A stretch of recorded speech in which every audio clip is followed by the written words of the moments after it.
Hello everyone, welcome to WS cube tech guys. Myself Bhagirath Giri और इस video में हम लोग बात करने वाले हैं array and object distracting in ES6 यानी जावास्क्रिप्ट ES6 की मदद से आप एरे और ऑब्जेक्ट को कैसे डिस्ट्रक्ट करोगे। और एरे और ऑब्जेक्ट डिस्ट्रक्टिंग क्या होता है पहले मैं आपको ये समझा देता हूँ। तो गाइस, जब भी आप एक एरे बनाते हो या ऑब्जेक्ट बनाते हो और उसके अंदर का जो डेटा है, उसके अंदर जो एलिमेंट्स हैं या उसके अंदर जो की वैल्यूज हैं, उनको आप किसी लोकल वेरिएबल में स्टोर करना चाहते हो तो किस तरीके से कर सकते हो, ये होता है डिस्ट्रक्टिंग।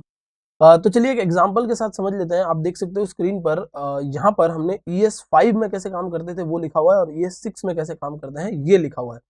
तो गाइज, ES5 के अंदर क्या होता था, आप एक वेरिएबल बना रहे हो जिसमें एक ऑब्जेक्ट है, नेम, कॉन्टेक्ट और ईमेल उसकी कीज हैं और उनकी कुछ पर्टिकुलर वैल्यूज है। अब उन वैल्यूज को आप अपने वेरिएबल्स में निकालना चाहते हो तो कुछ इस तरीके से निकालना पड़ता था। हर एक वेरिएबल के लिए आपको details dot name, details dot contact और डिटेल्स डॉट ईमेल इस तरीके से सेपरेट निकालना पड़ता था। बट अब हमें अगर सेपरेट नहीं निकालना है और एक ही बार में निकालना चाहते हैं, यानी कोड को थोड़ा सा रिड्यूस करना है, काम थोड़ा फास्ट करना है, तो ES6 में इसी काम को करने के लिए आपको सिंपली क्या करना होगा। आपने डिटेल्स नाम का एक ऑब्जेक्ट तो रखा है रेडी। अब उस ऑब्जेक्ट में से आपको अगर डेटा निकालना है तो सिंपली आपको सेम नाम के वेरिएबल्स बना देने हैं। जिस नाम से उस ऑब्जेक्ट में कीज बनी हुई है उस नाम से आपको क्या करना है, वेरिएबल्स बना देने हैं और इस तरीके से कर्ली ब्रैकेट लगा देना है। सो इससे क्या होने वाला है, ये जो डिटेल्स नाम का ऑब्जेक्ट है उसमें से data as it is copy होकर उन पर्टिकुलर वेरिएबल्स में चला जाएगा। तो चलिए इसको प्रैक्टिकली इंप्लीमेंट करके देखते हैं। और मैं यहाँ पर jsbin.com यूज कर रहा हूँ। ये एक वेबसाइट है जो जावास्क्रिप्ट का कोड आपको रन टाइम पर एग्जीक्यूट कर कर आपको आउटपुट दिखाती है।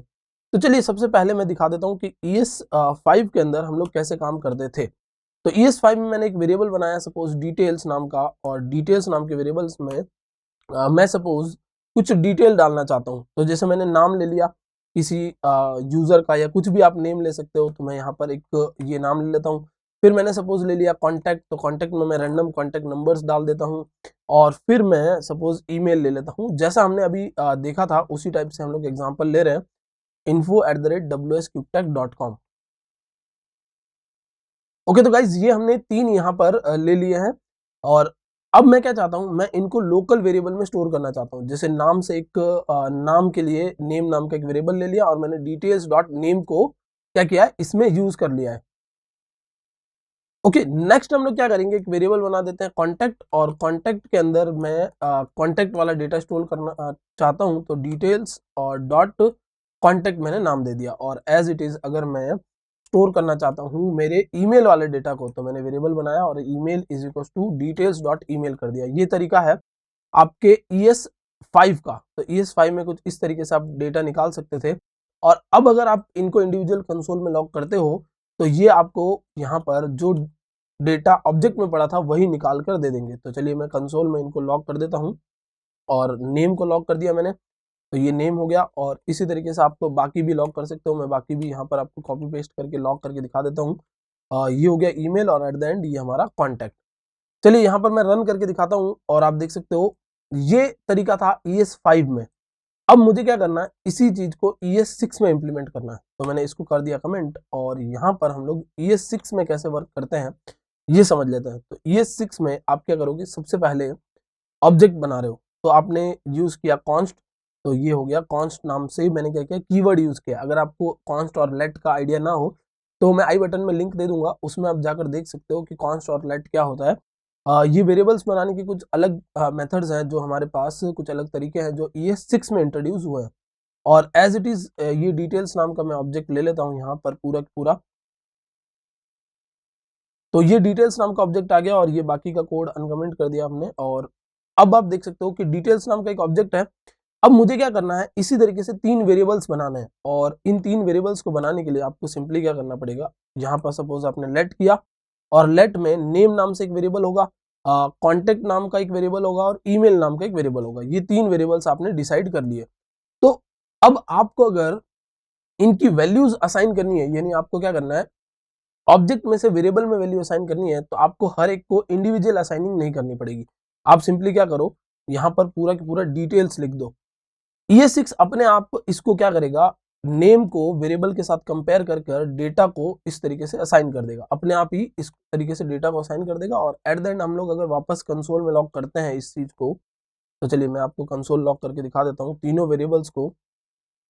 तो ये मैंने कंसोल लॉग लगा दिया और वापस मैं यहाँ क्लियर एंड रन करता हूँ, तो आप देख सकते हो सेम एज इट इज मेरे पास इंफॉर्मेशन आ रही है। यानी जो आउटपुट है उसमें कुछ भी चेंज नहीं आ रहा है, सिंपली चेंज किस में आ रहा है, हमारे काम करने के तरीके में। तो मैंने क्या किया है, यहाँ पर 3 लाइन के कोड को रिड्यूस करके 1 लाइन में कर दिया है। और इसीलिए ES6 क्या करता है, आपके कोड को रिड्यूस करके आपके काम को फास्ट कर देता है, right less and do more. अब सपोज आपको लगता है कि मुझे ये वेरिएबल का डेटा तो चाहिए, बट मुझे जो नेम है उसको किसी और नाम से लाना है। तो किसी और नाम से लाना चाहते हो आप, तो सिंपली आप यहाँ पर कंपनी का नाम है, तो मैं यहाँ पर लिख देता हूँ कंपनी अंडरस्कोर नेम। तो इस नाम से मैंने एक वेरिएबल बना दिया। अब सपोज ये वेरिएबल आप यूज करना चाहते हो, तो ये वेरिएबल यूज कर सकते हो। यहाँ क्या किया हमने, नेम के आगे कॉलन लगाया है, और हम क्या बोल रहे हैं कि जब ऑब्जेक्ट में से डेटा आए ना, तो नेम नाम का जो भी हो उसको किस में असाइन कर देना है, कंपनी अंडरस्कोर नेम के अंदर। तो कॉलन लगाकर आप बता रहे हो कि नेम नाम की की वाले को कॉलन से जो आगे लिखा हुआ है कंपनी अंडरस्कोर नेम उसमें असाइन कर देना है। Let's clear and run again. तो आप देख सकते हो WS क्यूब फिर से दिखा रहा है, क्योंकि इस बार वेरिएबल हमने खुद डिसाइड किया। पिछली बार वेरिएबल कैसे डिसाइड हो रहा था, वहां कीज के नेम के अकॉर्डिंग। अब आप वेरिएबल खुद भी डिसाइड करना चाहते हो तो आप कॉलन लगा सकते हो। एज इट इज अगर मुझे एरे यूज करना होता, तो एरे को कैसे यूज कर सकता था मैं, तो चलिए इस चीज को भी समझ लेते हैं। तो मैंने कॉन्स्ट बनाया और एक एरे बना दिया, और इस एरे में मैं कुछ वैल्यूज डाल देता हूँ। जैसे मैंने सपोज A डाल दिया और B C, इस टाइप से 2-3 वैल्यूज मैं डाल देता हूँ। अगर मुझे एक एक करके डेटा निकालना होता ES5 के अंदर, तो मैं कैसे निकाल सकता था, वो मैं आपको यहाँ लिख के दिखा देता हूँ। तो ES5 में डेटा निकालने का तरीका कुछ इस तरीके से होता कि वेरिएबल और वैल्यू 1, सपोज V1 यानी वैल्यू 1 अगर मुझे निकालनी है, तो ARR के ऊपर 0th की वाला डेटा मुझे चाहिए।